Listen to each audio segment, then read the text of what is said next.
오늘의 특강은 웰빙을 위한 신체 활동 프로그램 운영 전략이라는 매우 흥미롭고 유익한 주제로 진행될 예정입니다. 건강한 삶, 즉 웰빙에 대한 관심이 높아지고 있는 요즘에 어떻게 하면 효과적으로 신체 활동을 계획하고 운영할 수 있을지에 대한 실질적인 지식과 통찰을 아마 얻어 가실 수 있을 것이라 저는 생각합니다.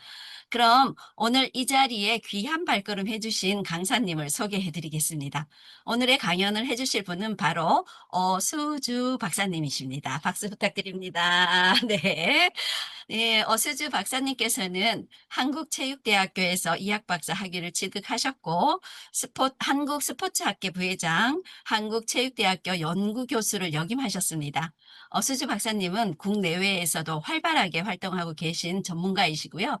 오늘 박사님께서 그동안 쌓아오신 전문 지식과 경험을 바탕으로 웰빙 라이프 설계부터 프로그램 운영 전략, 그리고 과학적 근거에 기반한 효과, 그리고 안전 가이드까지 아낌없이 나누어 주실 예정이니 많은 기대 부탁드립니다. 그럼 뜨거운 박수 함께 어수주 박사님을 모시겠습니다. 시간 동안 여러분 건강하시죠?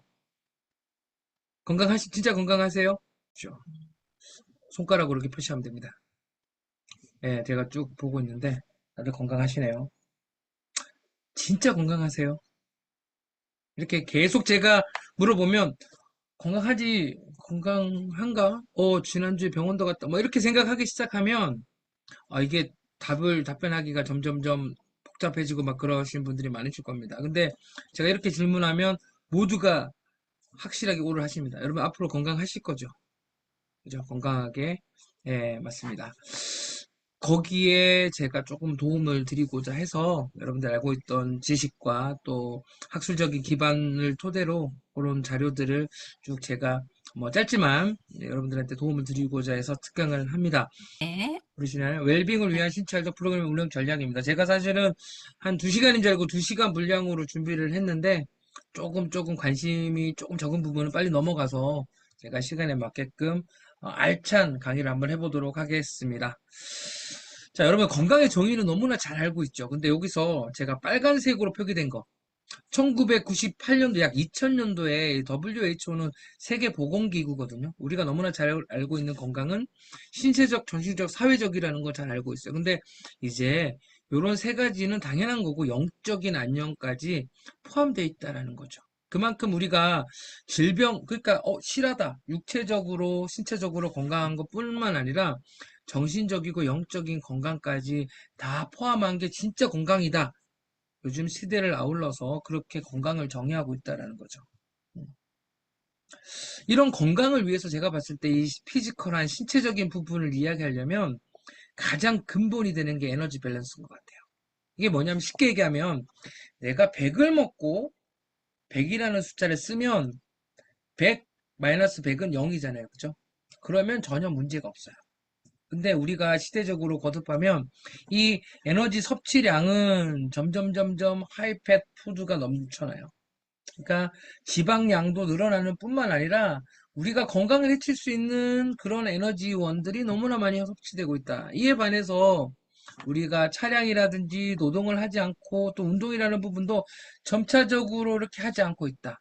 섭취되는 양은 많은데 쓰는 양은 점점 줄어드니 비만해지면서 그 비만에 따른 여러 가지 대사성 질환, 심장 질환 등등의 그런 질환을 앓고 건강을 잃어가는 경우가 너무나 많다는 거죠. 그래서 거의 거기에 기반해서 재밌는 연구가 하나 있습니다. 좀 오래되긴 했는데 2011년도에 한국에선 할 수 없는 연구들이에요. 왜냐하면 한국의 연구재단에서 보통 연구를 따서 진행을 하는데 50년 동안 기다려주지 않습니다. 한국도 좋아져서 한 10년, 20년 정도는 연구비를 꾸준하게 주면서 기다려주지만 그 안에 연구에 대한 결과치를 내고 논문을 내지 않으면 그다음부터 절대 연구비 주지 않습니다. 한국에서 50년 연구를 주는 연구는 없습니다. 근데 미국에서는 이런 연구가 유럽에서는 많이 진행됐습니다. 50년 동안 약 1960년도부터 2010년도까지 직업이 어떻게 변화된지를 쭉 봤습니다. 여기 보이는 제조업이고 얘는 농업인데요. 농업과 제조업은 뭐 고만고만 원래 낮았지만 점차적으로 낮아지는 추세로 보였는데 약 50년간 여기 서비스업에 해당되는 직업은 점차적으로 세모로 된 표기입니다. 그래프는 점점 증가되고 있어요. 그죠? 보시면 동안, 아, 제조업이랑 어떤 농업에 관한 부분들은 줄어들었는데, 서비스업은 증가했네? 라는 부분을 알고 있습니다. 거기에 따라서 사람들의 신체 활동 강도는 어떻게 됐냐? 여기에 있는 모드라이터에서 거의 움직임이 없는 일반적인 생활을 모드라이터라고 하는데, 얘들은 일반적인 움직임도 점차적으로 줄어들죠. 주황색. 그리고 세덴테리는 거의 앉아서 생활하는 사람들입니다. 직업군이. 거의 변화가 없지만 살짝 조금 더 증가했어요. 이 라이트라고 하는 사람들은 여기 보면 2.0에서 2.9 매치는 대사당량을 얘기하거든요. 여기 보면 모드라이트는 약 매치가 3 이상이니까 활동적이에요. 조금 더 활동적인 건 뚝 떨어졌는데 거의 앉아있는 건 아닌데 화장실 가고 출근하고 하는 정도의 운동량을 가진 사람들은 엄청나게 증가됐다는 거예요.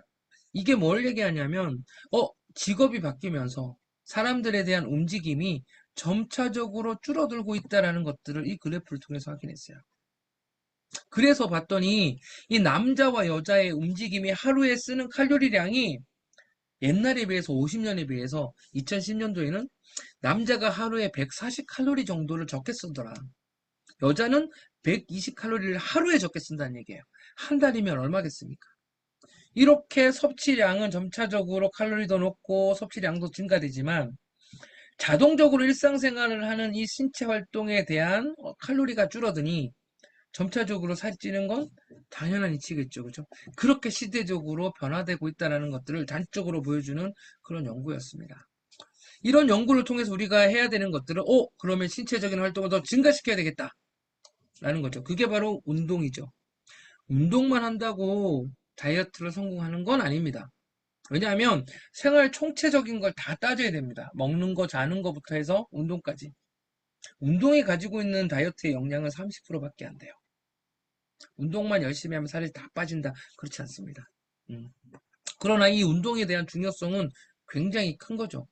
이 운동에 대한 형태는 아직까지 전 세계적으로 보면 두 가지 형태로 가장 크게 분류를 합니다. 뭐 다섯 가지로 분류하는 학교도 있습니다. 아직까지 거의 7, 80% 이상이 유산소 운동과 무산소 운동. 여러분 들어보셨죠? 유산소 운동이 뭔지, 무산소 운동이 뭔지는 정확하게 알 수는 없으나 들어본 운동이죠. 그죠? 다 들어봤을 겁니다. 그러면 이 잘못된 개념이 너무 많아요. 제가 유산소 운동과 무산소 운동 개념을 아주 쉽게 정의를 해드릴게요. 꼭 기억하십시오.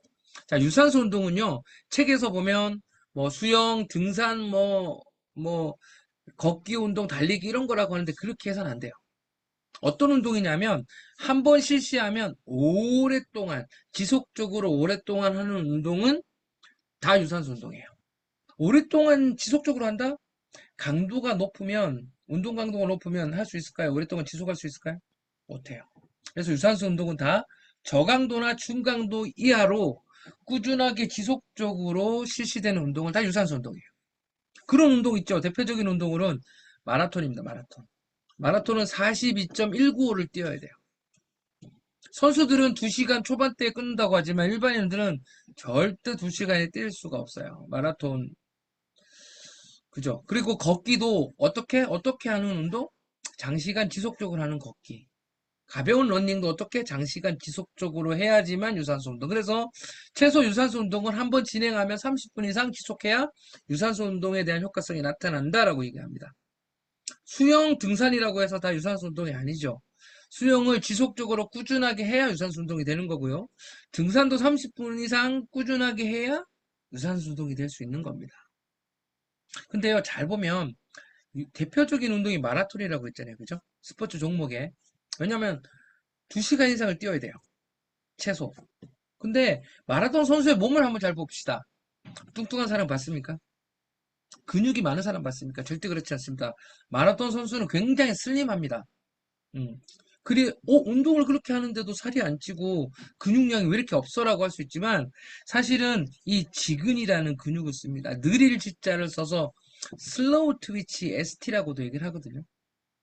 그리고 타입 1이 같은 말입니다. 타입 1이라는 근육을 씁니다. 색깔을 봤더니 우리 삼겹살 먹을 때 잘 보십시오. 여러분 지방 빼고 좀 분홍색에 가까운 데도 있고 좀 많이 진하게 빨간색이 부분도 있어요. 좀 진하게 빨간색 근육을 적근이라고 합니다. 레드 머슬이라고 얘기를 하거든요. 일반적으로 사람은 우리 솔레우스에서 가자미 그 종아리 뒤쪽에 하나 쭉 있는 그 근육이 거의 대표적인 접근에 해당돼요. 85%에서 87%가 접근으로 돼 있어요. 근데 나머지 근육은요, 우리 사람 몸에서 대부분 섞여 있어요. 타입 1, 타입 2가 섞여 있는데 뼈에 가까운 좀 근육의 깊은 곳에 있는 건 다 접근이에요. 슈퍼피셜이라 해서 근육에 가까운 살갗에 가까운 피부에 가까운 쪽은 대부분 백근이라고 해서 걔가 많이 갖고 있고요. 그런 특성이 있는데 유산소 운동을 하면 대부분이 접근이 동원돼서 근육이 쓰여집니다. 음. 그래서 이 유산소 운동을 많이 하면 미토콘드리아라고 하는 인체의 공장이라고 하는 그 에너지 탱크가 점점 커지기도 하고 수도 많아져요. 그리고 유산소 운동을 하면 주 에너지원이 시간이 지나면 지날수록 많이 쓸 수 있는 게 지방이에요. 여러분들 지방 얼마나 많이 가지고 있습니까? 여러분들 각자의 옆구리를 그리고 허벅지를 한번 만져보십시오. 예, 그만큼 가지고 계시죠. 그죠? 엄청나죠, 그죠? 근데 얘들이 많은 운동, 지속적인 운동을 꾸준하게 했을 때 쓰여지는 주 에너지원이 된다는 거예요. 그죠? 그게 유산소 운동에 대한 전반적인 특성입니다. 이에 반해서 무산소 운동은요, 단시간적인 고강도, 중강도 이상의 고강도로 진행되는 운동이 무산소 운동이에요. 고강도기 때문에 한번 진행하면 짧게밖에 못해요. 100m 달리기 여러분 다 뛰어보셨죠, 그죠? 죽어라 뛰잖아요, 그죠? 근데 왜 그렇게 긴지 모르죠. 근데 죽어라 뛰는데도 100m 뛰는데도 뭐 13초, 10초, 18초 이렇게 뛰잖아요, 그죠? 끝나면 헐떡거리죠, 그죠? 음. 그리고 저 수초 내에 끝날 수 있는 거, 역도 같은 거 들고 땅, 땅, 땅 3초 버티면 끝나는 거예요. 창 던지도 폭발적인 힘으로 마지막 던질 때 힘을 빵 쓰죠. 날아가고 있는데 밑에서 막 더 힘 쓴다고 더 날아가는 건 아니니까, 그죠? 정말 폭발적인 힘, 10초 내에 끝낼 수 있는 폭발적인 힘을 쓰는 것도 단시간적인 어떤 무산소 운동에 속하지만, 운동장 한 바퀴가 400트랙이에요, 보통. 규격은. 두 바퀴까지 전력으로 뛰는데 시간이 꽤 걸리겠죠, 그죠? 이런 운동까지 중강도 이상이기 때문에 고강도 운동으로 칩니다. 이런 운동, 실시하는 운동들은 다 무산소 운동이에요. 등산도 무산소 운동이 될 수 있어요. 등산을 어떻게 한다? 막 빠르게, 가파르게 뛰는 겁니다. 그러면 그건 무산소 운동이에요. 힘들기 때문에 지속할 수는 없죠. 그럼 쉬었다가 또 회복하고 또 하겠죠, 그죠? 그렇게 할 수 있는 수영도 마찬가지예요. 50m를 숨도 안 쉬고 자유형 같은 건 무산소 운동입니다. 어떻게, 어떤 강도로 얼마만큼 실시하냐에 따라서 유산소 운동인지 무산소 운동인지 정해져 있어요. 근데요, 우리 몸은요, 100% 유산소 운동도 100% 무산소 운동도 없어요. 어떤 운동, 여러분들 지금 강의를 듣는 분이 막 50분이라고 생각하면 50명이 지금 똑같이 모였어요. 예를 들어서. 똑같이 모여서 똑같은 체조를 하고 똑같은 러닝머신에 달리기 할 수 있는 헬스장에 있는 러닝머신 알죠? 똑같이 올라가서 똑같은 속도로 똑같이 걸었어요. 그리고 똑같은 속도로 똑같이 뛰었어요. 그러자마자 심박수, 심장 뛰는 박동수를 측정했어요. 똑같은 기계로 똑같은 체조를 하고 똑같은 스피드에 똑같은 시간에 운동을 하고 똑같은 강도로 똑같은 시간에 러닝을 했어요. 근데 그러면 심박수는 다 똑같을까요? 다를까요? 똑같다, O. 다르다, X. X. 네. 또, 여러분 어떻습니까? 포기시해 보세요. 네. X. X. 네. 맞습니다. 다 다릅니다. 왜 다를까요? 여러분들 가지고 있는 체력 수준도 다르고요. 다 달라요. 이 말은 뭐냐면, 어떤 운동을 해도 자기만의 고강도가 있고요. 자기만의 중강도가 있고, 자기만의 저강도가 있다는 거. 체력 수준에 따라서. 자기 기준으로 하면 돼요. 그래서 나는 고강도, 중강도 이상 하는, 그 강도 이상으로 하는 게 무산소 운동이 될 수 있어요. 이때는요, 강도 높은 운동을 많이 한 사람들은 근육량이 많은 사람이에요. 그래서 그 애들을 속근이라고 해요. 패스트, 빠르다, 빠를 속자를 써서 패스트 트위치, 패스트 머슬이라고 얘기해요. FT라고도 얘기를 하고요. 타입 2라고 얘기를 합니다. 같은 말이에요. 그리고 백근, 흰색, 화이트 머슬이라고 해서 백근이라고 얘기를 합니다. 그래서 강도 높은 운동을 많이 한 사람들은 근육량이 많은 사람이에요. 나는 근육량을 키우고 싶어 하면 이 무산소성 운동을 많이 하면 돼요. 무산소 운동의 대표적인 운동은요, 우리가 소위 말하는 헬스, 저항성 트레이닝이라고 얘기하는 웨이트 트레이닝이에요. 강도 높은 운동을 하면 근육량이 증가되는 특성이 있어요. 자, 주 에너지원은 탄수화물입니다. 그래서 우리 몸에는요, 간과 근육에 탄수화물이 저장돼 있어요. 물론 혈액에도 혈당이라고 하는 글루코스라는 게 저장돼 있지만 얘는 고강도 때 주로 쓰여지는 거지만 많이 보유하고 있지는 않아요. 이게 무산소 운동에 대한 전반적인 특성이에요. 유산소 운동과 무산소 운동 아시겠죠? 음. 근데 아까도 얘기했듯이 같은 운동 똑같이 아까 그렇게 해도 이 사람은 유산소가 70%, 무산소가 30%일 수 있어요. 어떤 사람은 유산소가 20, 무산소가 80일 수 있고요.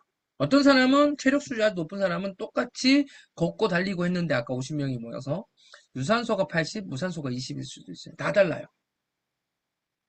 근데요, 평균적으로 심박수를 측정했을 때 평균이 나오겠죠? 평균보다 심박수가 낮은 사람은 체력 수준이 높은 사람, 운동을 많이 했던 사람, 경력이 높은 사람은 심박수가 운동을 해도 낮아요. 평균보다. 평균보다 심박수가 높은 사람들은 어떻다? 운동을 많이 안 해봤거나 체력 수준이 낮거나 그런 분들. 어르신이거나 뭐 여성이거나 이럴 때는 상대적으로 높아요. 심박수가. 그래서 운동 효과성으로 보는 것들 중에 하나가 안정시 심박수, 운동할 때 심박수가 낮아지는 거 이런 것들은 다 운동의 효과성으로 봐요. 그래서 안정시 심박수 아무것도 하지 않고 심박수를 측정했을 때 60에서 80을 정상 범주로 본다면 1분당 마라톤 선수는요 1분에 40에서 45회밖에 안 뛰어요. 굉장히 낮게 뛰죠. 쭉쭉 짜주는데 혈관이 잘 발달해 있어요. 유산소 운동 많이 한 사람들은 모세혈관도 엄청 많이 생겨 있어요. 근데 여기 있는 무산소 운동 많이 한 사람은 근육량이 많은 사람이에요. 또 장점이 달라요. 그런 특성들이 있다라는 것들. 근데 우리가 운동을 할 때 여러분들 자동차가 갈 때 기름을 넣어야 되잖아요. 그죠? 기름을 넣듯이 우리 몸에도 운동을 하고 생명을 유지하고 살아가기 위해서는 반드시 3대 영양소, 이 기름과 같은 자동차에서 이런 영양을 섭취를 해야 우리가 어떻다? 일상생활도 운동도 가능하다. 그 3대 영양소가 탄수화물, 지방, 단백질이에요. 여기에 플러스 6대 영양소, 비타민, 무기질, 물, 미네랄이라고 하는데요. 얘들을 합해서 6대 영양소예요. 탄수화물, 지방, 단백질은요. 탄수화물 1g 산화되면서 4kcal 내죠. 맞나요? 지방은 9kcal 내고요. 단백질은요. 네, 4kcal 내죠. 맞나요? 네. 지방이요. 그래서 탄수화물, 단백질보다 2배 이상의 칼로리를 내요. 맞죠? 그래서 지방이 많은 사람들 보고 뭐 뚱뚱하다 돼지야 이렇게 부르면 안 됩니다. 야, 너는 엄청난 에너지원을 가졌구나 이렇게 네, 얘기를 해야 되는 거죠. 그래서 지방이 아까도 얘기했지만 장시간 지속적으로 운동을 했을 때 주로 쓰여지는 건 지방이에요. 음. 효율이 높아요. 그래서 잘 안 빠지는 거예요. 자, 죄송합니다. 운동 강도에 따라서 쓰여지는 것도 달라요. 여기에 있는 게 퍼센트 에너지, 지방이냐 탄수화물이 쓰여지냐 퍼센트 에너지 퍼센트를 내는데요. VO2max는 운동 강도를 얘기하는 거예요. 최대 선수 섭취량에 대한 퍼센트라서 이렇게 운동 강도가 높아지는 거예요. 오른쪽으로 말씀. 자, 운동 강도가 낮았을 때 빨간색이 높네요. 지방이에요. 아까 유산소 운동을 얘기하면 운동 강도가 낮고 지속적으로 해야 쓰여지는 게 지방이 유산소 운동의 주 에너지라고 했죠. 그죠? 그에 반해서 운동 강도가 이렇게 높아질 때 점점점 많이 쓰여지는 건 카보하이드레이트가 탄수화물입니다. 그래서 강도 높은 운동에서는 탄수화물이 주로 쓰여지고요. 낮은 강도가 높을 때 거의 쓰여지지 않는 건 지방이 안 쓰여져요. 탄수화물이 거의 다 쓰여진다라는 거. 지방은 낮은 운동 강도일 때 많이 쓰여진다. 지방의 동은 양상이에요. 운동 강도에 따라서. 시간에 따라서 달라질 수 있다. 운동이 딱 시작되면 처음에 쓰여지다가 점점 낮게 쓰여지는 건 CHO가 카본하이드레이트예요. 탄수화물은 시간이 지날수록 점점점 안 쓰여져요. 지방은 시간이 여기 보면 엑서사이즈 타임이 분이죠. 미니니까 2시간 동안 운동을 했을 때 점점점 퍼센테이지가 높아지는 에너지원은 팻이에요. 지방이에요. 운동 시간에 따라서. 그래서 우리가 운동 시간을 조금 강도가 낮게니까 2시간까지 할 수 있겠죠. 높여주면 좀 더 많은 에너지원이 지방이 쓰여질 수 있다는 원리가 있어요. 근데 이게 다가 아닙니다. 나중에 제가 설명할게요. 그러나 운동 시간에 따라서 에너지 동원되는 양상도 이렇다. 이런 운동을 할 때는 원리를 적용해서 해야 돼요. 그냥 하는 게 아니에요. 왜냐하면, 와, TV 보니까 이런 운동을 하더라. 우리, 소위 말해서 코로나가 막 할 때, 우리 홈 트레이닝 많이 들어보셨죠? 그죠?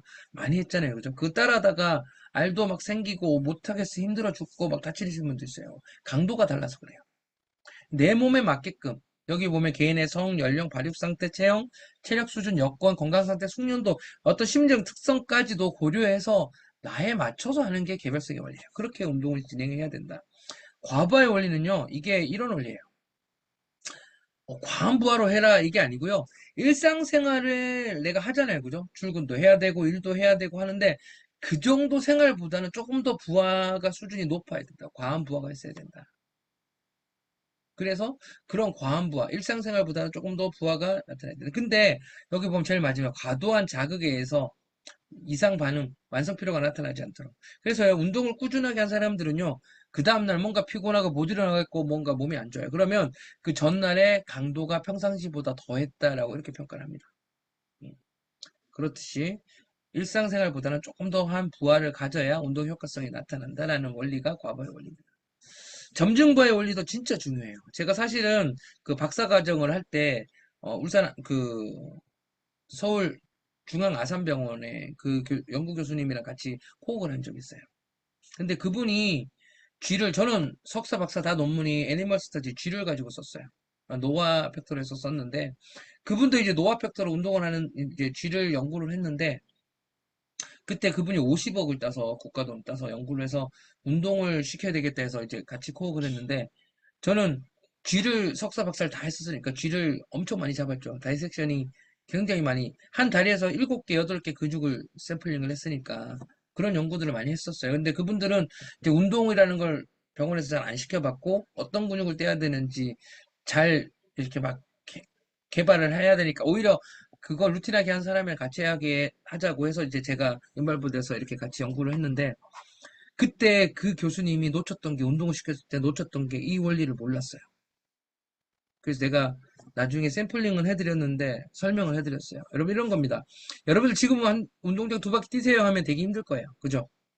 근데 그 2바퀴를 1년간 계속 2바퀴를 뛰었다 생각해 보십시오. 2바퀴 어렵지 않겠죠? 꾸준하게 2바퀴를 계속 뛰었으니까. 그러니까 무슨 말이냐? 내가 운동장 2바퀴를 처음에 걷는 걸로 시작했으면 한 4주가 지나면 3바퀴로 늘려주고 그다음에 4바퀴도 늘려주고 이제는 살살 걷다가 뛰기도 해보고 이렇게 강도를 부하 수준을 조금씩 증가시켜줘야 운동의 효과성이 나타나요. 정확히 여기 보면 계단식으로 해주는 게 가장 효과적이에요. 무슨 말이냐? 여러분들이 지금 운동을 다 하시고 계실 거예요. 걷기 운동 하고 계시죠. 근데 매일 가서 30분씩만 운동하시는 분, 매일 가서 1시간만 운동하시는 분들 잘 들으십시오. 이제 하고 나면 운동 같지도 않을 때가 옵니다. 어? 운동을 했는데도 별로 운동을 안 한 것 같은. 운동 점중 부하를 안 하신 거예요. 그래서 컨디션 좋은 날에는 시간으로 계산하시면 이렇게 하시면 돼요. 운동을 1시간밖에 못해 하면 평상시 걷는 것보다 빨리 걸으세요. 속도를 늘려서 그러면 더 많이 갔다 올 수 있어요. 30분으로 측정해서 갔다가 30분 오면 되는 거잖아. 예전에는 여기 찍고 오면 1시간이었어. 근데 그거를 빨리 걸으면 훨씬 더 많이 할 수 있어요. 더 갔다 오면 이거는 시간은 똑같지만 강도를 늘리는 거예요. 아니면 똑같은 강도로 1시간 반을 걸으세요. 이렇게 점중부하 수준을 늘려주지 않으면 운동의 효과는 그냥 고만고만하게 끝납니다.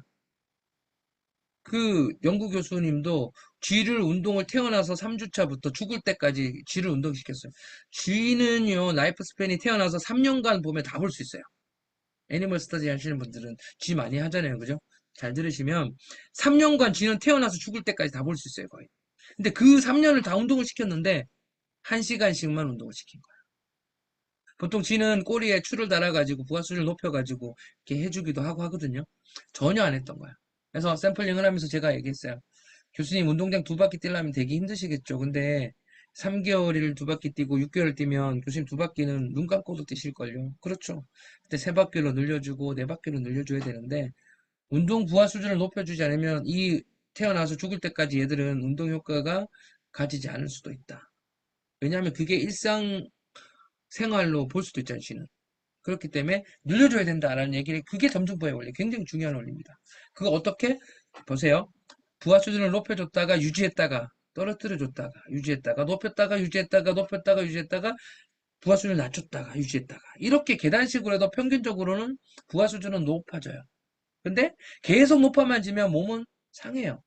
높아졌다가 유지도 해줬다가 낮춰주기도 하고 이런 것들을 잘 병행해서 하는 게 굉장히 효과적인 점중부하의 원리. 운동을 할 때는 꼭 그렇게 하셔야 돼요. 그 단위를 유산소 운동은 보통 2달을 보고요. 또는 3달로 보고요. 운동을 높여야 될 시기를.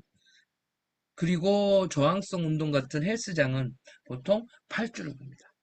그렇게 해야 조금 더 높이, 아니면 반복 횟수를 증가시키거나 무게를 좀 더 증가시키는 건 8주로 봅니다. 그렇게 해서 높여줘야 운동 효과, 근육이 더 생기거나 운동 효과 더 잘 나타날 수 있다는 거예요. 꼭 그런 효과적인 원리를 적용해서 신체 활동을 해야 된다. 이 부분. 특이성의 원리입니다. 내가 살을 뺄 거야. 나는 재활 운동을 할 거야. 아, 나는 근육량을 늘릴 거에 따라서 다 다르게 해야 된다는 게 특이성의 원리예요. 다 똑같이 하면 안 됩니다. 누가 이렇게 하더라, 카더라 통신이라고 얘기를 하죠. 그럼 그렇게 하면 좋은지 아는데 그렇지 않습니다. 목적성에 따라서 운동에 완전히 달라져요. 어떻게? 이거에 따라 달라져요. 제가 많이 묻는 게 여러분 음식을 먹을 때 맛있는 데 갑니까? 많이 주는 데 갑니까? 맛있는 데 1번, 많이 주는 데 2번. 여러분 몇 번? 거의 다 1번이죠. 틀렸습니다.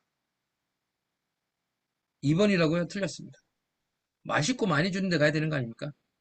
기왕이면. 그죠? 그렇게 가야 돼요. 이 맛있는 음식 하면 맛이 정말 중요하지 않습니까? 대부분 1번 하셨는데. 맞습니다. 운동의 효과성과 직결되는 게 운동 질적 요인이에요.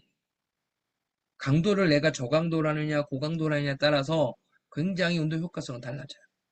유산소 운동을 하냐, 무산소 운동을 하냐에 따라서 운동 형태에 따라서 완전 운동 효과가 달라져요. 근데 양적 요인은요, 진짜로 양적인 요인. 내가 1시간을 할지, 2시간을 할지, 30분을 할지, 이 운동의 양에 정해지는 거고요. 운동 빈도를 내가 일주일에 3번을 할지, 5번을 할지, 2번을 할지. 근데요, 유산소 운동은 일주일에 5번 또는 6번 이렇게 추천합니다.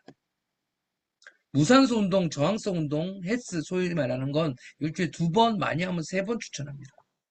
그 운동에 맞게끔 몸이 근육이 발달하는 것들도 어떻다? 이렇게 쭉 꾸준하게 하는 것보다는 선별적으로, 그렇죠? 월수금하든지 화목을 하든지 이렇게 하는 게 훨씬 더 효과적이에요. 근데 유산소 운동은 매일 해야 돼요. 그런 효과성이 있어요. 그래서 내가 목적성 있게끔 이 질적률과 양적률을 잘 선별해서 잘 정해서 하는 게 운동 처방입니다. 목적성에 맞는 질적률과 양적률 요인을 처방해서 하는 게, 정해서 하는 게 운동 처방이에요. 다른 게 아닙니다. 일일 프로그램은 준비운동, 본운동, 정리운동으로 진행을 하고요. 여러분 운동의 효과, 운동 왜 해요? 물어보면 사람들은 각자 자기가 했던 경험치를 이야기하죠. 여러분 운동 왜 합니까? 운동 왜 좋습니까? 여러 가지 이유가 있겠죠. 근데요, 제가 생각할 때는 이것 때문에 운동해야 됩니다. 뭐냐면요, 체력이 증가되는 거예요. 아직까지 먹는 거로, 약으로 체력을 증가시켰다 없습니다. 체력이라는 건요, 꾸준하고 지속적인 운동이 쌓여야지만 증가될 수 있는 게 체력이에요. 그죠? 체력은 여러 가지 요인들이 있거든요. 행동 체력과 방위 체력인데, 행동 체력은 실제로 행동할 때 증가될 수 있는 거, 뭐 순발력, 민첩성, 근력. 근데 여기에 신체 구성도까지 들어가요. 그게 체력이고요. 방위 체력은 내가 어떤 스트레스에 견딜 수 있는 능력, 면역력이 증가되거나 스트레스에 견딜 수 있는 능력, 면역계 같은 그런 것들도 방위 체력이에요. 근데 이 체력은 꾸준하고 지속적인 운동만으로만 증가될 수 있어요. 근데 이 체력을 가지고 연구를 했어요. 뭐 거기 보면 위암 환자를 토대로 약 30년간이거든요. 1970년에서 2000년까지 30년간 나이가 20세에서 83세 약 14,551명의 여성을 가지고, 야, 유방암 걸린 사람을 가지고 뭘 봤냐? 체력을 봤어요. 체력을. 체력과 여기 보면 머털리티는 사망률이에요. 유방암을 가진 사람이 얼만큼 사망했는지를 뭘로 평가했냐? 체력으로 평가해 봤어요. 체력 수준이, 여기 노란색 막대는 뭐냐? 낮은 사람은 사망률이 엄청 높죠. 여기 보세요. 하이, 체력 수준이 높은 이 분홍색은 체력 수준이 뚝 떨어져 있어요. 이게 뭐냐? 체력 수준이 높으면 사망률은 뚝 떨어지더라. 건강하게 오래 살더라라는 얘기를 단편적으로 이렇게 얘기하는 겁니다. 체력이 그만큼 중요한 거예요. 또 있어요. 근력과 사망률을 봤어요. 남자들을 대상으로 8,762명을 또 오랫동안 봤어요. 이거는 뭐냐면요. 월컷은 뭐냐면 뭐 다른 거 가리지 않았어요. 모든 남자들 8,762명 그대로 다 봤고요. 얘는 CVD는 뭐냐면 심장 심혈관계 질환을 가진 사람들을 따로 떨어뜨려서 봤어요. 체력 수준이 노란색은 낮은 사람이에요. 체력 수준이 낮았더니 사망률은 모든 사람이 똑같이 증가되더라. 체력 수준이 미들이거나 높은 사람들은 사망률이 낮은 사람, 체력 수준이 낮은 사람보다는 훨씬 더 떨어져 있죠. 그리고 여기에 있는 관상동맥 질환 같은 심장 질환을 가진 사람도 똑같더라. 체력 수준이 낮았을 때 사망률은 조금 더 낮고, 체력 수준이 낮은 사람들은 사망률이 조금 더 높고, 체력 수준이 높은 사람들은 사망률이 떨어지더라. 이런 얘기들을 하는 겁니다. 마지막 하나 더. 20세에서 82세의 남자들을 봤는데, 이렇게 똑같이 얘기를 하는 거예요. 음. 여기에 있는 똑같은 이 암을 가진 사람에 대한 사망률도 봤더니 체력 수준이 낮은 사람은 사망률이 높고 체력 수준이 높은 사람들은 사망률이 떨어지더라. 무슨 말이냐? 여러분들 지금 100세 시대 아닙니까? 여러분들 100세 시대를 달려가고 있죠. 이제는 120세까지 산다고 하는데요. 120세까지 사는 게 행복할까요? 행복하죠. 행복합니다. 여러분 행복하다고 생각해야 돼요. 근데 뭐 때문에 그 수명에서는 건강 수명이라는 게 있어요. 그죠? 아시죠? 내가 태어나서부터 죽을 때까지 전 생애 중에 건강하게 살아가는 그 수명이 얼마나 되는가를 건강 수명이라고 해요. 근래까지는요, 여성이 남성보다 훨씬 더, 남성이 여성보다 건강 수명이 훨씬 더 높았어요. 근데 남자가 여자보다 수명이 더 짧은 거 아시죠? 한 6세, 6.5세, 7세까지 여성이 더 오래 삽니다. 축하드립니다, 여성분들은. 네, 오래 살아서. 근데 근래까지는 남성이 건강 수명이 더 길었어요. 여자가 골골하면서 더 8년을 산다는 얘기였어요. 6년을. 근데 지금은 건강 수명 여성이 더 높아요. 오래 살기도 오래 살고 건강 수명도 더 높아졌어요. 그 여성 남성 가리지 않고 우리는 오래 사는 것도 중요하지만 건강하게 오래 살아야 되잖아요. 그걸 위해서 운동을 하셔야 된다는 거예요. 꾸준하고 지속적인 운동을 하면 사망률은 내가 아픈 것도 떨어지지만 내가 오랫동안 건강하게 살아갈 확률이 훨씬 더 높다. 이것 때문에 운동을 해야 된다는 거예요. 자, 운동을 안 하시는 분들은 걷기 운동부터 내일부터 시작을 하십시오. 왜? 건강하게 오래 살아야 되는 게 얼마나 행복한 거죠. 120세를 살아도 40년, 50년을 골골하면서 아프면서 사는 건 의미가 덜할 수 있죠. 근데요, 100년을 살아도 내가 98세까지 건강하게 살다가, 99세까지 건강하게 살다가, 정리할 거 다 하고 이렇게 삶을 달리하면 얼마나 행복한 삶이겠습니까? 하고 싶은 데서 하고. 예, 그런 걸 위해서 이런 연구들이 그런 걸 뒷받침해 준다라는 겁니다. 할 게 많은데 있네요. 어린이 청소년 넘어가겠습니다. 여기 어린이 청소년이 없기 때문에 그죠? 생애이기 때문에 넘어갈게요. 특별한 내용은 없고요. 이런 어린이 때의 운동에 따라서 성장 시기에 따라 운동에 따라서 어떤 효과가 여성과 남성 또는 어린이는 어떻다 성인과 비교해서 이런 내용을 하는 겁니다.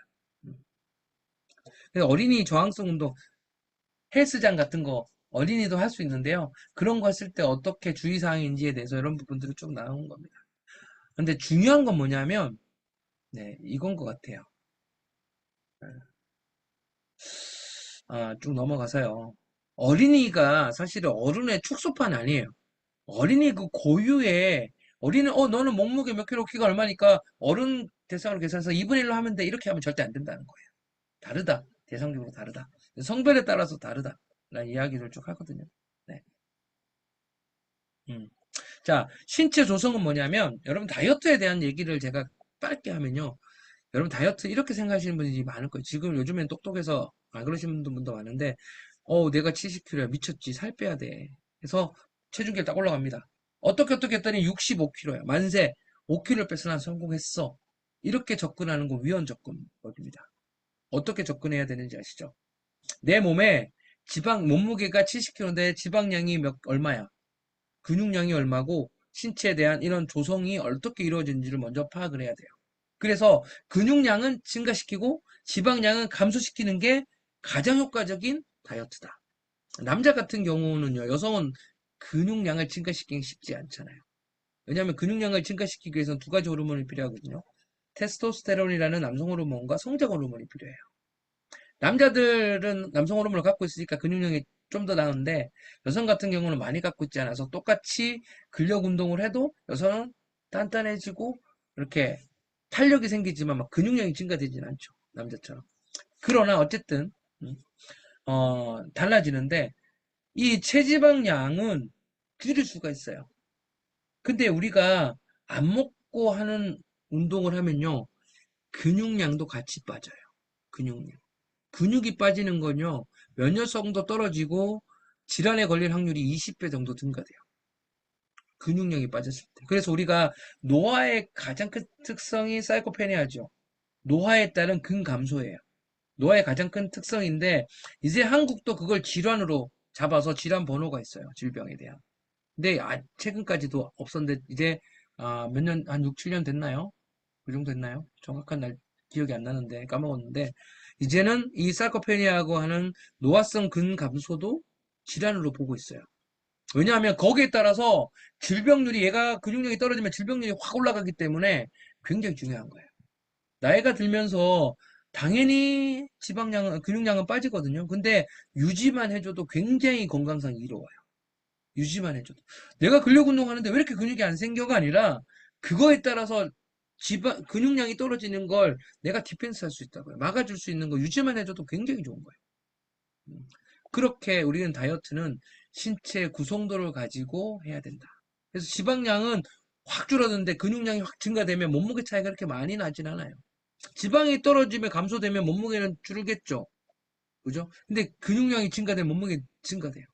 그래서 몸무게 차이가 70kg였는데 60, 한 7kg밖에, 3kg밖에 안 빠진 것 같은데 지방량이 확 줄고 근육이 확 생겨서 약 한 15kg 이상 빠진 것처럼 3, 4kg인데 10kg 이상 빠진 것처럼 보여지는 경우도 되게 많습니다.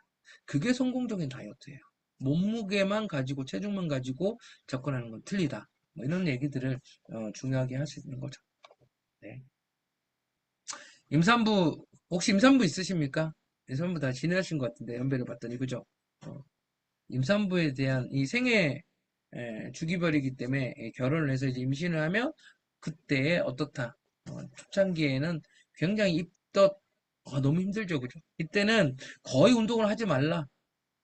다 알고 계시죠, 그죠? 그래서 4개월부터는 이제 운동을 하고 좋다라는 얘기들, 이런 초기에 할 수 있는 운동을 빌려서 여러 가지가 좋겠다. 저는요, 이 연구 중에 제가 한 연구 중에 수중 운동을 한 연구, 임산부를 데리고 한 연구를 퍼블리시 한 적이 있습니다. 그래서 선배가 이제 수중 운동을 직접 했죠. 전문가로서. 그래서 저는 거기에 가지고 12명, 13명이 했는데 거기에 대한 데이터를 처음 운동하기 전과 출산하고까지 계속 변화들을 그리고 거기에 설문을 통해서 수중 운동에 대한 효과성을 검증을 한 거예요. 수중 운동 임산부 했을 때 가장 좋았던 거 100%가 있어요. 효과성 중에. 하나가 뭐냐면 아시겠지만 이 철분을 어느 순간부터 먹어야 되잖아요. 임산부들이. 거의 다 변비가 오거든요. 변비가 다 사라졌어요. 수중 운동을 하면서. 너무 좋았다고 이렇게 얘기한 것 중에 제가 기억나는 거 그겁니다. 그래서 임산부도 운동을 해야 되는데 그런 운동에 대한 것들은 우리가 추천해 줄 수 있다. 이렇게 쭉 이야기할 수 있는 거죠. 음. 자, 임산부가 하지 말아야 되는 거. 이 저산소, 저혈당, 고체온증은 태아에 미치는 영향이 굉장히 크기 때문에 이런 부분들을 우리가 주의해야 된다라는 것들에 대한 거고요. 여기서 이제 갑니다. 우리는 거의 중년 이상, 저도 50대거든요. 이제 그러면 중년에서 이제 잘 준비해야 성공적인 노화를 이룰 수 있어요. 65세 이상 갔다고 괜찮습니다. 옛날에 마이너스 20세 하면 돼요. 옛날 나이로 45세라고 생각하시면 돼요.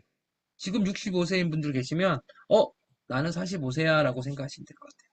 그만큼 신체 나이가 좋아졌어요. 이 노화라는 건 나이가 먹는다라는 건데, 모든 변화가 다 포함되어 있죠. 그죠? 근데 생리학적인 부분들은 기능과 구조적인 역량이 조금씩 감소된다라고 이야기하고 있어요. 괜찮습니다. 우리는 익어간다라는 표현들이 있죠. 그죠? 그래서 그런 변화 등등이 생기고요. 체중 감소도, 체수분이 감소되면서 근육량도 감소에 따라서 당연히 체중도 감소되고 이런 신체적인 특성이 노화에 따라서 쭉 있고 노화에 대한 요인들은 굉장히 많습니다. 여기 보면 유전적인 요인도 있고요. 환경적인 요인도 있고 영양적인 요인도 있고 여러 가지 어떤 밝혀진 요인가 굉장히 많습니다. 근데 이런 부분들을 운동이라는 부분들로 디펜스, 회복이 가능하다라는 것들은 재밌는 거 아니겠습니까? 누구나 나이를 먹고 그 나이에 따라 신체적인 어떤 우리가 연식이 얼마나 됐어? 뭐 이렇게 물어보잖아요. 그죠? 뭐 6학년 1반이야, 5학년 8반이야, 뭐 이렇게 얘기를 하는데요.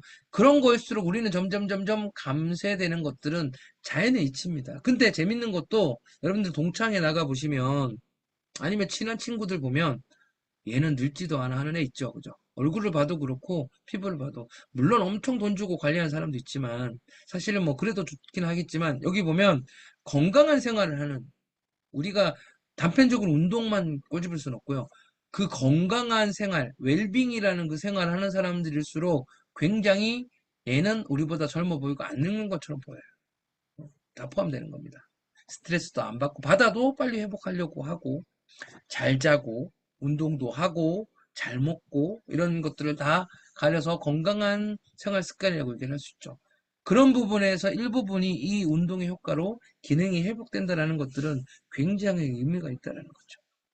여기 보이는 근육과 안정지 호흡순환계, 심장과 혈관과 혈액이죠.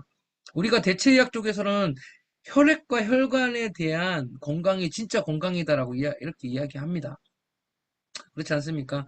그런 부분에 있어서 대한 운동에 대한 효과성들이 잘 나타날 수 있고, 그 다음에 운동을 했을 때도 최대한 운동 시에 대한 변화도 여러분들 달라질 수 있다. 그래서 운동 그 자체만으로 효과 기대가 가능하다라고 합니다. 그래서 현재 체력 잠재 능력뿐만 아니라 나이와 상관이 높은 부분까지도 다 운동의 효과로 가능하다, 지배될 수 있다라고 이렇게 이야기합니다. 그래서 운동을 안 하신 분들은 진짜로 이제 운동을 시작하십시오. 저는요, 개인적으로 걷는 운동 이런 거 되게 추천하지만, 운동을 혼자서 재밌게 할 수 있는 방법들은 적습니다. 꾸준하게 지속적으로 해야 되는데, 그래서 저는 차라리 라켓 스포츠 이런 거 추천합니다. 배드민턴, 탁구, 테니스 이런 거, 어이구, 나이 들어서 어떻게, 천만의 말씀요. 저는요, 운동이요, 스태미나에 제일 좋다고 봅니다. 뭐, 스태미나에 뭐, 무슨 음식이 좋고, 이렇게 천만의 말씀. 운동은 더 좋습니다. 어떤 운동? 강도가 높은 운동은 더 좋습니다. 정말로 여러분들 100m 안 뛰어보셨죠, 최근에? 100m 뛰라는 얘기가 아닙니다. 그만큼 고강도 운동을 내가 한 번씩 안 하다가 하면 다칩니다. 중강도 운동을 노출 한번 했다가 몇 번 했다가 고강도 운동 한번 해보는 거예요. 사람마다 고강도는 다 달라요, 여러분. 아시죠? 걷는 게 빨리 걷는 게 고강도인 사람도 있어요. 근데 거기에 하라는 얘기예요. 그 빨리 걷는 것까지. 그분은. 고강도 운동을 했을 때 효과성은 진짜 높습니다. 제가 지금 책을 안 갖고 왔는데 아, 음, 고강도 운동의 정석, 그죠? 이라는 책이 있습니다. 그 운동을 보면 하루에 5분만 해도 1시간의 효과를 낼 수 있는 게 있어요. 근데 그 운동이 다 고강도 운동이에요. 근데 고강도 운동이라고 내가 어떻게 100m 뛰는 운동은 100m 뛰는 운동이 고강도인 사람만 그 운동을 하면 좋지만 내 고강도는 이만큼이 하면 거기만 하는 것들도 굉장히 좋은 운동이 될 수 있다는 거. 그런 운동을 한 번씩 꾸준하게 체력순이 높을 때마다 한 번씩 노출을 해야 됩니다. 정말 좋습니다. 고강도 운동 하지 말라 그러던데요, 누가? 천만의 말씀이요. 제가 분명히 얘기할 수 있는 건 안 하던 사람이 하면 좋지 않습니다. 확실합니다. 근데 체력 수준이 조금 쌓여서 괜찮다 할 수 있는 사람들은 고강도 운동 꼭 해야 됩니다. 그래서 재미와 흥미를 위해서 고강도 운동이 포함되는 운동 중에 하나가 제가 봤을 때 탁구, 배드민턴, 테니스 같은 운동이에요. 상대가 있어야 돼요. 파트너가 있고 상대가 거의 우리가 저도 배드민턴을 약 한 25년 쳤거든요. 제 자랑 조금 하자면 올해 서울시대회에서 우승했습니다. 또 꾸준하게 하고 있어요. 근데 정말 고강도 운동이지만 너무 재밌게 할 수 있어요. 안 다치게 하는 게 중요하지만 다칠 수 있는데 그냥 그 범주 안에서 내가 뛸 수 있는 만큼만 열심히 하시면 되는 것 같아요. 그래서 그런 운동들이 굉장히 좋다. 건강과 노화 지연에는 이 꾸준하고 건강한 생활 습관, 규칙적인 색깔, 노화를 지연시킬 수 있다. 그 중에 대표적인 게 이 규칙적인 운동이 될 수 있다. 이렇게 이야기하는 겁니다. 그리고요, 노인하면 꼭 따라오는 단어가 낙상입니다. 아시죠? 왜냐하면 근육량도 떨어져 있고 불균형도 있어가지고 확 넘어질 수 있어요. 넘어지기만 하면 상관없는데 넘어져서 생기는 그 여러 가지 부수적인 뼈가 부러지거나 골절상을 입거나 그게 뭐 뼈가 부러지는 거지만 여러 어떤 타박상, 기타 등등이 걷지 못하게 만들고 누워있게 만들고 그러면 확 가는 겁니다. 그래서 어르신들은 낙상이 그만큼 중요한 거예요. 낙상 예방은 근육을 유지해주거나 면역력을 낙상에 의해서 또 여러 가지 어떤 부분들까지 다 포함되는 거잖아요. 그렇죠? 2차, 3차의 질환과 연계성이 크기 때문에 낙상이 그만큼 중요한 겁니다. 여기에 가장 효과적인 예방책이 운동이라는 거죠. 운동. 혼자 생활을 못한다? 엄청나게 힘든 겁니다. 그래서요, 이런 운동 강도를 설정하는 게 아까 목적성 있는 운동할 때 제대로 할 수 있는 방법이라고 했잖아요. 여러분들 잘 보세요. 헬스장 다니시는 분, 정확한 우리 전공자들은 헬스장이라고 얘기하지 않습니다. 웨이트 트레이닝장이 맞습니다. 근데 우리가 소위 말해서 그냥 헬스장이라고 얘기를 하는 거죠. 거기에 가보면 잘 보세요. 러닝머신, 뛰는 거, 러닝머신. 네, 손을 딱 잡으면 심박수가 나오게 돼 있어요. 아세요? 왜 심박수가 나올까요? 사이클, 에르고미터라고 얘기를 하는데 자전거 막 타는데 또 손을 잡아도 또 심박수가 나오게 돼 있어요. 모든 것들은 다 그렇게 돼 있어요. 안 나온다 그러면 빨리 그거 교체해야 돼요. 그게 왜 심박수가 나오게 돼 있냐면 내가 목표하는 운동에 대해서 운동 강도가 뭐예요? 아까 운동의 질적 요인이죠. 그게 뭐냐? 운동 강도를 어떻게에 따라서 내가 운동 효과가 완전 달라질 수 있는데 그 강도를 설정할 때 심박수를 가지고 설정하기 때문에 그래요. 그럼 어떻게 설정하는지 되게 궁금하지 않습니까? 이게 원리입니다. 이것만 알아도요. 여러분들 오늘 강의 다 잊어버릴 이것만 알아도 여러분 수지 맞을 수 있습니다. 잘 보세요. 우리는 경동맥 또는 심박수를 측정할 때 요즘에는 이런 시계, 웨어러블한 기기가 나와서 심박수를 측정할 수 있어요. 근데 1분 단위로 기준으로 해서 우리가 지금 또는 심박수를 측정할 수 있게끔 돼 있어요. 그죠? 그래서 어떻게 계산? 최대 심박수로 먼저 계산을 합니다. 이게 한 80년, 85년 된 공식이에요. 근데 아직까지 공식을 쓰는 이유는 너무 계산식이 쉬워서. 정확하지도 않아요. 한 10박에서 15박 정도 차이가 나타날 수도 있어요. 근데 너무 쉬워서 아직까지 쓰는 거예요. 자, 40세인 사람이 운동량도 50%가 심박수를 측정해서 어느 정도의 심박수인지 궁금하시죠? 그러면 보십시오. 40세면 최고 심박수를 220, 1분 동안 220 뛰는 걸 최고 심박수로 봐요. 그래서 최대 심박수는 220에서 자기 나이를 뺀 40을 빼면 180이에요. 1분 동안 40세인 사람은 180회 뛰면 이 사람은 운동 강도가 가장 높은 심박수로 뛰고 있다. 이렇게 평가를 하는 거예요. 그러면 여러분들 60세다 그러면 220-60은 얼마일까요? 160이죠. 분당 160에 뛸 때는 이 사람이 굉장히 최대 심박수로 이렇게 계산을 하는 거예요. 그것만 알면 되느냐? 그렇지 않습니다. 최대 심박수가 40세인 사람은 180이었잖아요. 180인데 여기다가 여유 심박수를 구하려면 안정시 심박수는 가장 정확하게 측정하는 방법은 아침에 잠에서 딱 뜨자마자 그 자리에 침대에 누워서 측정하는 게 가장 정확한 안정시 심박수라고 합니다. 그게 60에서 한 80회 정도예요. 일반적으로. 그죠? 그래서 최대 심박수 180인 사람이 안정시 심박수가 가정에서 60이라고 친다면 최대 심박수 180 빼기 60은 120이 될 수 있겠죠. 여유 심박수는 120이에요. 여유 심박수 120에다가 내가 운동 강도 50% 하고 싶어 그러면 100분의 50이니까 0.5예요. 0.5를 곱하고 안정시 심박수를 60이었죠. 더하면 돼요. 요거부터 하고 여유 심박수가 120에서 0.5를 곱하면 얼마일까? 2분의 1, 120에 60에다가 안정시 심박수 구하면 60을 더하니까 120 정도가 되겠네요. 1분당 120 정도 뛰는 사람이 50%의 강도로 한다는. 여러분 요거는 꼭 기억하십시오.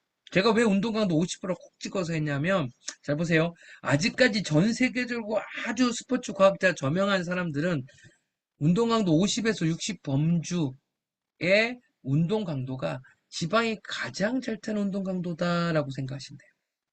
그러면요, 여러분들 나이에 따라서 이거 목표 심박수를 구할 수 있어요. 구해볼까요? 지금 펜과 연필 한번 꺼내보십시오. 제가 구하라는 거 방법대로 한번 구해봅시다. 이거는 꼭 하고 넘어가는 게 좋겠어요. 시간이 거의 다 돼도. 자, 여러분들 나이는 모르시는 분 없죠? 여러분 나이. 220 빼기 여러분 나이 뭐 하세요? 220 빼기 여러분 나이 하면 숫자 나오죠? 자, 내가 60세다 그러면 220 빼기 60은 그러면 160이 되겠죠. 40세면 180. 이 220 빼기 여러분 나이가 1분당 최대 심박수예요. 그 정도가 최대 심박수라고 치고, 자, 그러면 여유 심박수 먼저 구해야 되거든요. 지금 구했던 220 빼기 여러분 나이 했던 심박수가 최대 심박수니까 그거 빼기 안정치 심박수는 임의로 60을 넣을게요. 60. 최대 심박수 좀 전에 구했던 거 빼기 임의적으로 60으로 넣을게요. 60 빼면 여유 심박수 나왔죠. 이 여유 심박수에다가 0.5가 운동강도 50%라고 했죠. 여유 심박수 곱하기 0.5가 2분의 1입니다. 2분의 1. 그죠? 여유 심박수 곱하기 2분의 1 반이죠. 이게 여유 심박수가 120이면 얼마예요? 여기 60이고요. 그죠? 더하기 60을 해보세요. 그러면 목표 심박수가 나오죠. 50%의 운동 강도의 심박수가 나왔을 거예요. 나왔나요? 그러면 이제 여러분들이 그 심박수 구했죠? 자, 헬스장으로 가는 겁니다. 헬스장 가서 처음에 심박수는 안정치 심박수였다가 운동을 딱 시작하면 쭉 증가되다가 그 운동 강도 스피드로 한 5분 동안 꾸준하게 걷다 보면 네, 뭐 이렇게 막 저절로 칠해져 있는데 예. 걷다 보면 심박수가 증가되다가 5분 동안 그 스피드로 걷다 보면 꾸준하게 심박수가 변하지 않고 쭉 가요. 그거를 항정 상태라고 하는데 운동 강도를 여러분들 빠르기를 처음에 한 5.5 헬스장 가서 그 스피드로 한번 걸어보십시오. 5분을 걸으면 심박수가 증가되다가 더 이상 증가되지 않는 시점이 와요. 잡아보면 내가 생각했던 심박수 50% 심박수보다 모자라. 그럼 어떻게 돼요? 스피드를 조금 더 빨리 하는 거죠. 근데 나보다 높았네. 벌써 50% 높아. 그러면 낮추는 거예요. 스피드를. 그래서 그 스피드를 기억하면 이 스피드가 나한테는 50% 해당되는 운동강도 50% 해당되는 스피드야. 러닝머신이. 그죠? 그 운동 강도로 진행을 하는 거예요. 그러면 여러분들이 지방이 가장 잘 타는 유산소 운동을 할 수 있는 강도를 할 수 있다라는 거예요. 여기 60%까지 60%도 구할 수 있어요. 다 똑같고 여기에 0.6을 곱해주면 돼요. 운동 강도에 60%니까. 그러면 50% 구했고 60% 구하면 이 사이가 있잖아요. 만약에 나는 목표 심박수가 50%로 운동 강도가 120이야. 근데 60%는 130이야. 그러면 120에서 130에 왔다 갔다 하면서 운동을 하면 나는 지금 운동 강도 50에서 60%로 운동을 해서 지방이 가장 잘 타는 운동 강도로 30분 이상 할 거야. 이게 구할 수 있다는 거죠. 그래서 이제는 여러분 헬스장, 웨이트 트레이닝장 가면 그렇게 심박수를 가지고 운동을 해보시라는 거예요. 그래서 나가 가장 지방이 잘 타는 여러분 가장 큰 또 메리트가 지방량, 체지방이 주는 거 아니겠습니까? 해보세요. 실제로 효과적입니다. 그 속도로 할 수 있어야 밖에서도 할 수 있습니다. 이런 웨어러블한 걸 가지고 밖에서 할 수도 있어요. 심박수를 보면서 조금 더 낮으면 조금 더 빨리 걸으면 되고요. 빨리 걷다가 심박수가 너무 뻗치면 좀 줄이면 돼요. 이렇게 해서 밖에서도 내가 운동 강도 50에서 60%는 되는 강도로 운동을 할 수 있다는 거. 자, 노화의 신체 활동은 이렇게 단계적으로 하라는 겁니다. 베이스가 되는 건 충분한 휴식, 수면, 바른 자세, 코어 강화, 스트레칭, 근력, 걷기, 등산, 스포츠 이 단계로 해야 안정적인데 이 나이 당시도 나이를 느리게 될 수 있습니다. 책을 보면 벌써 한 6년 된 것 같아요. 이렇게 가분수라면 무너질 수 있는데 이렇게 해야 우리가 건강하게 요즘 느린 노화 이런 게 이슈가 아니겠습니까? 그렇게 할 수 있다라는 부분을 보여줍니다. 거의 시간이 다 됐는데 이거 재밌습니다. 보면 피트니스 트렌드에서 2023년도부터 25년도까지 거의 10월 말 11월이 되면 ACSM이 미국 스포츠 의학회예요.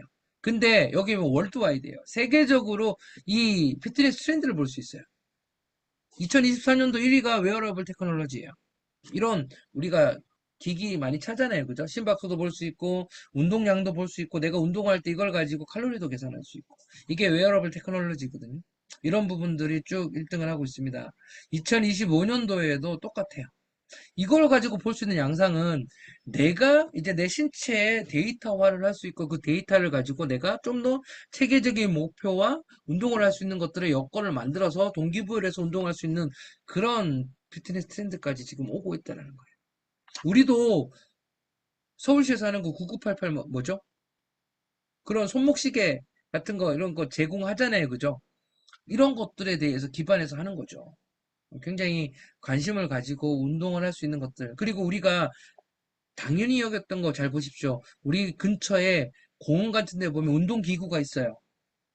그죠? 다 같이 쓸 수 있는 운동기구 있죠. 아무것도 아닌 것 같지만 그 운동을 함으로써 내가 이렇게 동기부여해서 할 수 있는 것들을 막 만들어놔요. 근데요, 빠지지 않는 게 스트렝스 트레이닝이에요. 뭐냐? 근력 운동에 대한 장점들은 항상 가지고 있어요. 그래서 근력 운동이 얼마나 좋은 혜택을 주냐 하면 꼭 하셔야 된다는 거예요. 근력 운동. 어떤 운동을 할까요? 이런 운동을 하면 됩니다. 우리가 꼭 헬스장 가지 않아도요.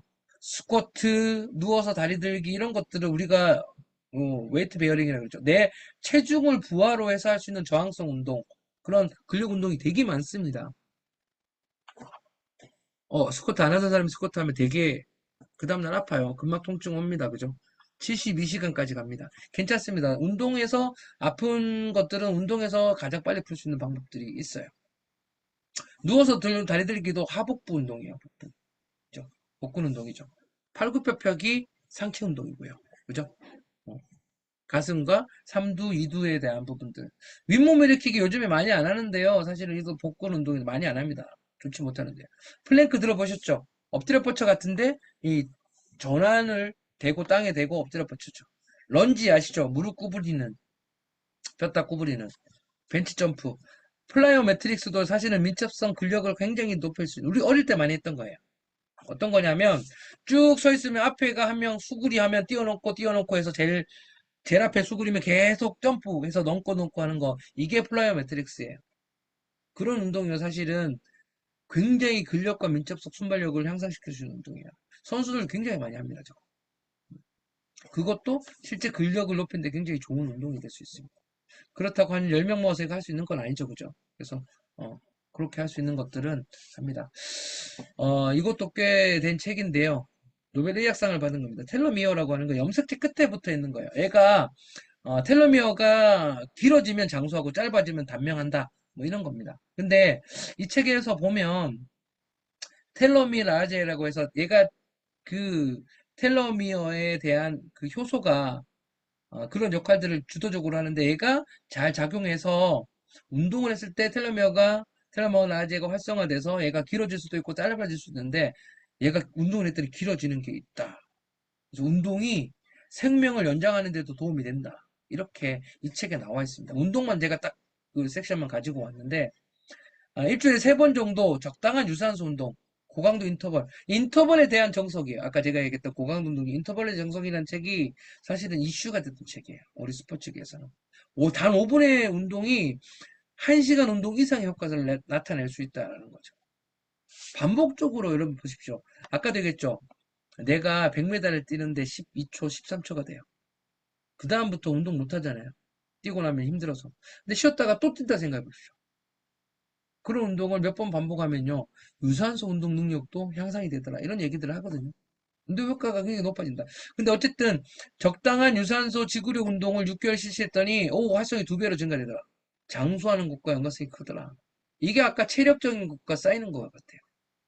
체력이 높으면 아까 어때요? 사망률이 떨어진다고 했잖아요. 그런 것처럼 이 고강도 인터벌 운동, 유산소 운동 이런 것들은 유산소 운동했을 때 더 오래 살더라라는 책의 이야기들을 하고 있다는 거죠. 실제로 근력 운동을 했더니 A가 텔로메라지, 즉 텔로미어가 길어지는 것들은 크게 상관성이 없지만 여기에 보면 그 나머지에 대한 운동에 대한 중요성이 있기 때문에 근력 운동도 중요하다 이렇게 얘기를 하고요. 오래 사는 것과 근력 운동은 크게 관련성이 없다 이렇게 책에서는 이야기합니다. 그래서 좋은 식습관이 정말 중요한 거고요. 몸에 배게 해라. 그리고 지나친 소식은 삼가하는 게 맞다. 소식은요, 우리 몸이 기아사 모드가 되면요, 내가 100을 먹다가 50만 먹으면 살이 빠진다 생각하는데 그렇지 않습니다. 우리 몸은 기아 상태가 돼서 이 50을 100을 쓰다가 50을 먹으면 50을 빨리 소모시키려고 하지 않고 보호하려고 안 쓰려고 하는 습성이 바뀌어요. 그래서 그런 것들 소식은 좋지 못하다. 살을 뺄 때도 다이어트를 할 때도 먹으면서 빼는 게 맞아요. 과식은 하지 말고 그게 맞다. 식사 계획을 제대로 세워라. 식습관에 관한 부분. 이거 완벽한 식사법 수전 토먼스 그 퍼스 톰슨이 쓴 책에 보면 약 3,000명 이상이 이 책에 따라서 했더니 한 명도 요요현상이 없었다. 뭐 했더니 여기 보면 절대 식사법에 따라서 했더니 한 명의 요요현상도 없었다. 3천 몇 명 중에. 어떻게 해라? 설탕 먹지 말고 밀가루 끊어라. 규칙적인 습관이 하나고 정해진 양만 먹으면 요요현상 절대 없다. 그죠?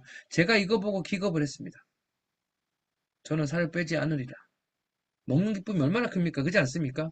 저는 그 기쁨으로 살아가는데 삶의 의미, 심리적인 것도 있는데 근데 이렇게 살면 그렇다고 합니다. 근데 그 책에서는 그렇게 설명하더라고요. 설탕과 밀가루를 끊으면 먹을 게 없다라고 생각하고 엄청 그게 먹고 싶다라는 생각을 유혹을 많이 받는데 실제로 끊어보면 그런 유혹이 없다. 그렇기 때문에 사람들이 견딜 수 있다. 이렇게 얘기를 하더라고요. 과연 맞을지 안 맞을지는 모르겠습니다. 심리적으로 끊었다 그러면 하고 싶은 욕망이 생기는 게 사람의 이치 아니겠습니까? 욕구라는 심리적인 부분이 있기 때문에. 근데 저는 이렇게 살 빼고 싶진 않습니다. 어쨌든 이렇게 뭐 습관도 있다라고 이야기합니다. 거의 다 왔는데요.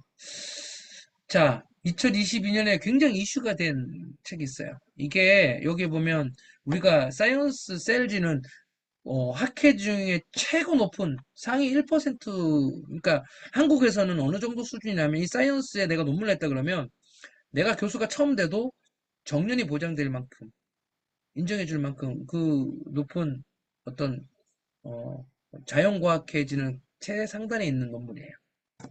학술지인데 거기서 이제 여기 보면 솔레우스 푸시업이라는 방법을 얘기를 합니다.